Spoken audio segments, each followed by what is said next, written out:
Hi, my name's Dax Murphy, and today I want to talk to you about how to quickly become a better public speaker and presenter. Like it or not, the most critical points in your career are going to involve public speaking. So you better get good at it. Now, it could be that interview, or it could be that pivotal speech to a customer that gives you that big deal. Or maybe it's the rousing speech that you have to give to your team to ensure that they hit their targets.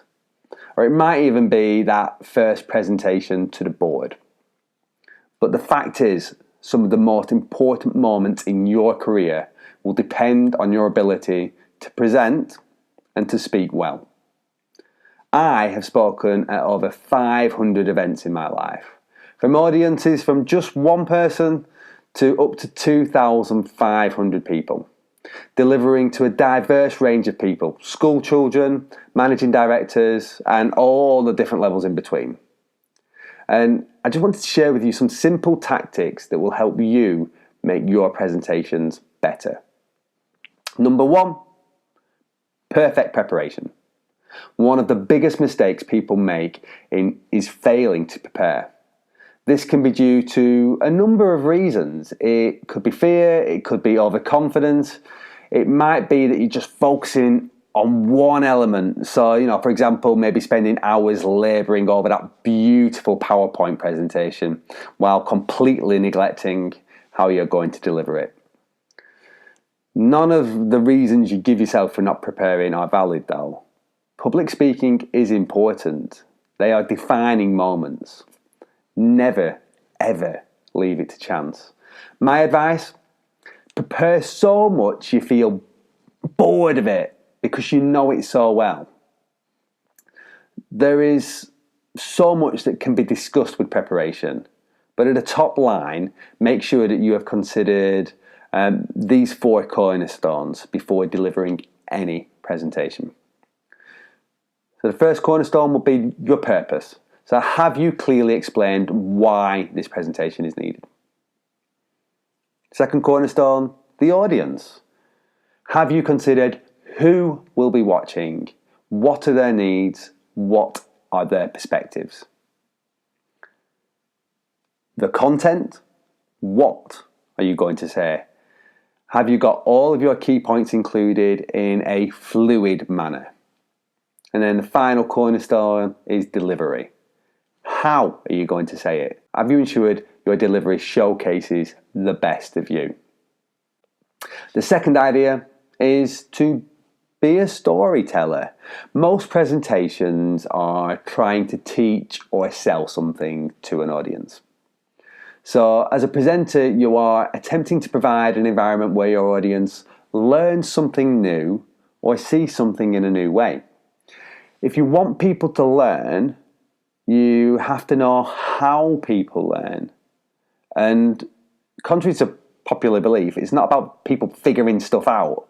It's about taking the unknown, so your idea in the presentation, and linking it to something that is already known by the audience. And if you can do that, then boom, your audience has learned something new. The best teachers know this and use this perfectly and consistently in their presentations. They use metaphors, they use stories to help others learn and understand. And that is why storytelling is critical. Tell your story about how you have influenced other people's lives or how this idea has influenced your life. When you tell your story, people will connect because they will know what it's like to be a person and to have been influenced by something. And it can be scary because you'll feel vulnerable telling your own story about how it's affected your life, but these things work. The next idea, use your voice. Very obvious, but your voice is a powerful instrument. Every single one of us is kind of singing a song when we open our mouths to speak, especially when we're speaking in a public domain. The problem is, most of us are singing really boring songs. You know what I'm talking about. You'll have seen a presentation, a speech that has been, probably reasonably good content, but is delivered in that monotone, one-paced, unenthusiastic voice, which makes the presentation just awful. My advice, you should try and use as many notes you can within your voice. Melody creates an intrigue, a mystery, and energy that keeps people hanging on to every word you say. So try and use as many notes as you can. Also, try and keep an ear on the volume you speak at. There's this myth that speaking quietly is powerful. But this is a complete falsehood, especially when you're in a big room, and it should be avoided at all costs. Speaking quietly does not make people, all it does is make people work harder to hear what you're saying, rather than working hard to understand what you are saying. Speak as though people are 10 feet away from you. Fill the room up with your voice, so people don't have to strain to hear you. It will not come across as you're shouting or being angry with people, just as long as you use melody and have more than one monotone note. The next idea, fully commit. Your audience will believe your words about 50% of the time, I think it is, and they will believe your body language pretty much 100% of the time. You have to bring your entire self to the presentation. Now, this doesn't mean you've got to jump around the stage and be full of energy, but it does mean you have to bring all of you. You have to bring the best you into that moment if you want to be believable. Emotion, it does bring emotion.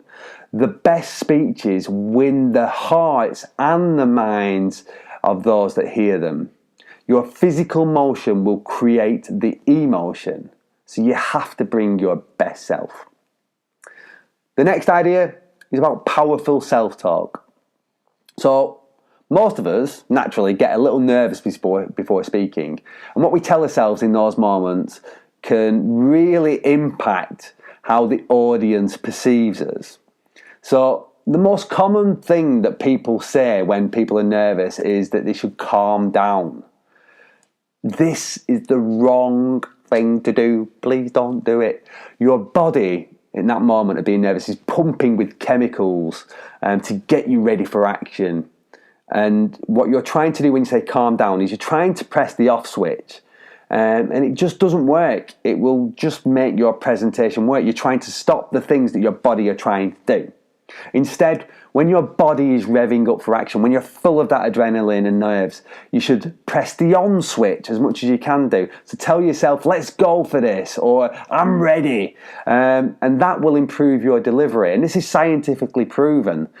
Just by changing the language you use, let's go for it, will have audiences perceive that you're much more confident.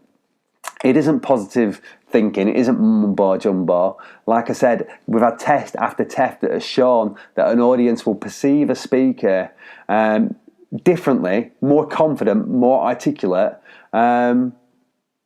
just by saying positive things that press the on switch. So it's a simple trick, but it makes you seem better and more confident to your audience. So well worth a go. Hi, it's Dax Murphy. Hope you enjoyed the video. If you did, please could you just do two things for me. Number one, share this video with somebody that you think it could resonate with, who can help change and improve the quality of their lives. And then number two, just check out my latest book. It's called Emerging Leadership. It's full of leadership advice, dead easy to read, from 300 leaders that I've been interviewing over the last 10 years. And it gives common situations for people in their first management roles and the problems they face, the challenges they face, and some real, tangible, simple solutions that can enable you to overcome them. It's a great book, especially for those people in their first leadership role.